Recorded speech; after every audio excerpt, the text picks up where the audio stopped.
Hello, good evening. Miss Rebecca, today was the craziest day with the computers. We didn't even get to do our adult podcast. Well, but I think maybe the computer trauma will come to a conclusion and first thing tomorrow morning. It'll be better. For everybody out there, like, I don't even have my head on right. You don't? But I gotta tell you, this book I have tonight is about and by one of my most favorite human beings in the world, okay? Archbishop Desmond Tutu. Just an incredible man from South Africa. Just has done so much for the church in general, but just a great human being. And this is a story that he wrote with Douglas Carlton Abrams, illustrated by A.G. Ford, who also did the Barack book that we read before. Oh. Right. And this is a story that Archbishop Tutu remembers from when he was a child. It's called Desmond and the Very Mean Word. Now, here's the thing. Here's Archbishop Desmond Tutu. That's what he looks like now, right? And he writes this in the beginning, and it says, "Dear child, what if someone said that people with big noses were better than people with small noses? Wouldn't that be silly? Well, when I was growing up in South Africa, we were told something just as strange. We were told that people with darker skin were not quite as wonderful as people with lighter skin. Can you imagine? But that's the way it was for a long time, and many mean things were said and done during those bad old days. You're about to read a story about a young boy named Desmond, who looks a lot like me, although he doesn't have all this funny gray hair. In this story, Desmond learns the power of words and the secret of forgiveness." Desmond Tutu. Now, we did a book about Mandela, and he was one of the men who eventually became president of South Africa, who helped to make a lot of change in South Africa. But this is a story of when there wasn't any change. Desmond was very proud of his new bicycle. He was the only child in the whole township who had one, and he couldn't wait to show it to Father Trevor. Father Trevor was kind and loving, and when he laughed, his eyes sparkled and his whole body shook. Father Trevor didn't care if you were rich or poor, black or white, young or old. He raised his hat and smiled at everyone he met. He especially loved the children that would even let him play marbles on the floor of his office, where he met with the many important people who came to visit.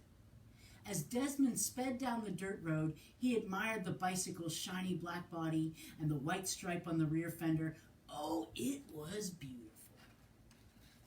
When he turned the corner, he saw a gang of boys, and they saw him. They stepped into the road and blocked his path. He didn't dare stop. What if they took his bike? Desmond gripped the handlebar and raced toward the boys, dust flying behind him. The boys scattered out of the way, but the tallest, a red-haired boy, spat out a very mean word. The other boys laughed and shouted the mean word again and again. Desmond paddled away as fast as he could. His heart pounded and his chest ached. When Desmond got to Father Trevor's office, he threw down his bicycle. His teeth were clenched, and the mean word kept repeating itself over and over inside his head like echoes in a dark cave. Father Trevor looked up as Desmond burst into his office. "What's wrong?" he asked, excusing himself from a meeting. Father Trevor always knew when something was wrong. "Nothing," Desmond said. Father Trevor bent down until he was looking directly into Desmond's face. His smiling eyes always made you feel like you were the most important person in the world. "You can tell me anything."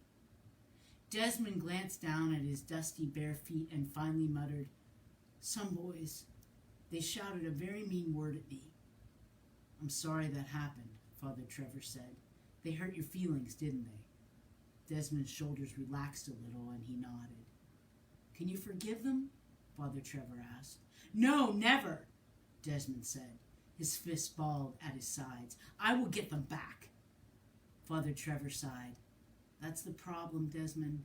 You will get them back, and then they will get you back, and soon our whole world will be filled with nothing but getting back." That night, Desmond lay in his bed, trying to read his comic book by candlelight. Instead of the words on the page, he kept seeing the mean word written over and over again. The next day, no matter how fast he pedaled to school, Desmond couldn't leave the mean word behind. All day the mean word followed him around like a shadow in the hot sun. As he rode home that afternoon, he saw the boys again. His hands and face felt hot. Maybe, he thought, if I got even, I could stop thinking about what they called him. So he raced past the boys and shouted the meanest word he could think of. He could hear the boys running after him. Desmond pedaled hard, his heart pounding, and finally he looked back. The boys had given up the chase. At first, Desmond felt proud, but very soon he began to feel something else. It was not a good feeling. The mean word he had said left a bitter taste in his mouth. After school the next day, Desmond went to Father Trevor's. "Are you feeling any better, Desmond?" Father Trevor asked as he sat on the floor shooting marbles with the children.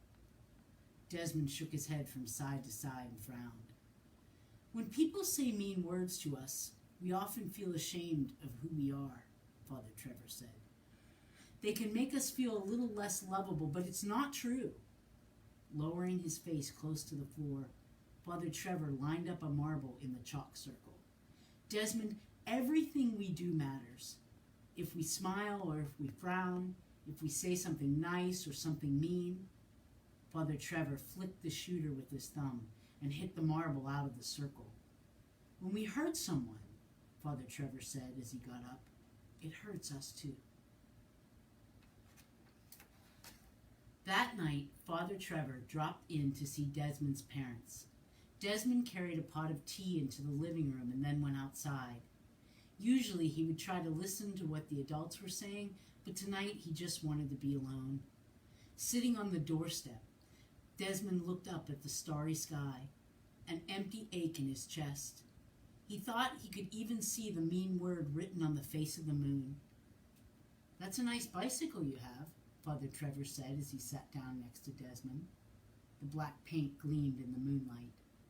Desmond had forgotten to show his bike to Father Trevor. It didn't matter now. He just shrugged and turned his back. He didn't want to talk, not even to Father Trevor.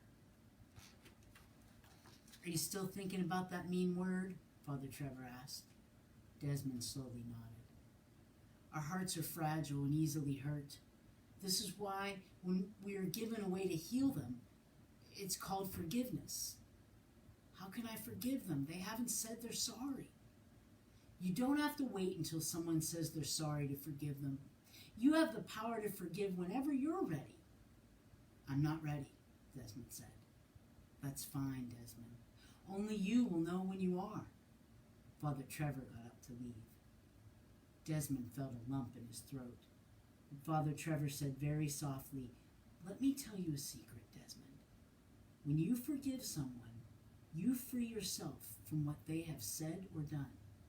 It's like magic." A week later, Desmond was riding his bicycle down the street when he saw the boy with red hair surrounded by two older boys. "That'll teach you," one of them said, dunking the head of the red-haired boy into a bucket of water. Seconds later, the boy managed to raise his head, his wet hair standing up like a carrot top. He looked like he was about to cry. A woman appeared at the door. "Leave your brother alone. You're as bad as your father. Now get in this house before I—" She didn't finish her sentence before the brothers were inside the door and it had slammed shut. To Desmond's surprise, he felt sorry for the red-headed boy. A few days later, Desmond ran into the neighborhood market to buy his father a newspaper. Out of the corner of his eye, he saw a flash of red. Turning, Desmond realized it was the red-haired boy. He was standing alone in front of the candy counter. It was filled with lollipops and delicious chocolates. Desmond wanted to say something, but what? Thinking of the mean word he had shouted at the boy, Desmond finally blurted out, "I'm sorry for what I said." The boy looked at him, speechless. Finally he stammered, "I guess I'm well." Desmond didn't need the boy to say he was sorry. It would have been nice, but as Father Trevor had said, it really wasn't necessary. "I forgive you," Desmond said quietly. As soon as the words were out of his mouth, Desmond felt a little stronger and a little braver and stood up a little taller. After buying the newspaper, Desmond went outside. The red-haired boy was sitting on a milk crate under a shady tree. The boy stood up and moved toward him. Desmond froze. The boy looked around to see if anyone was watching, and then handed Desmond a piece of candy. For just a moment, Desmond looked into the other boy's eyes and smiled. And then he hurried to get back on his bike, first popping the piece of chocolate in his mouth. As the sun set behind the houses, Desmond pedaled home fast, not out of fear, but out of joy. The cool wind felt good against his face. He wanted the sweet taste of chocolate on his tongue to last forever. And slowly he spread his arms out wide as if he were flying. At last, Desmond knew what it felt like to be free. It was as if he could embrace the whole world in his outstretched arms.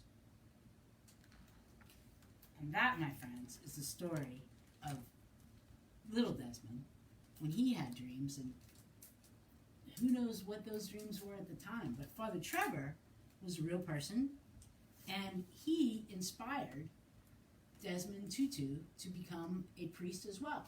Now, these kind of priests, they have families and stuff like that, and I think Desmond Tutu has a ton of kids. Let me see. I know he has. Let's see. Desmond Tutu. Yeah, he and his wife live in South Africa. They have 4 kids and 7 grandchildren. But yeah, Desmond Tutu. Pretty cool dude. One of my heroes. My friends, you are my heroes when you are kind, when you are who you are. Yep. Give your beautiful brains a kiss. Give your loving heart a kiss. And look in a mirror and say, hey, good looking. Because you're all good looking.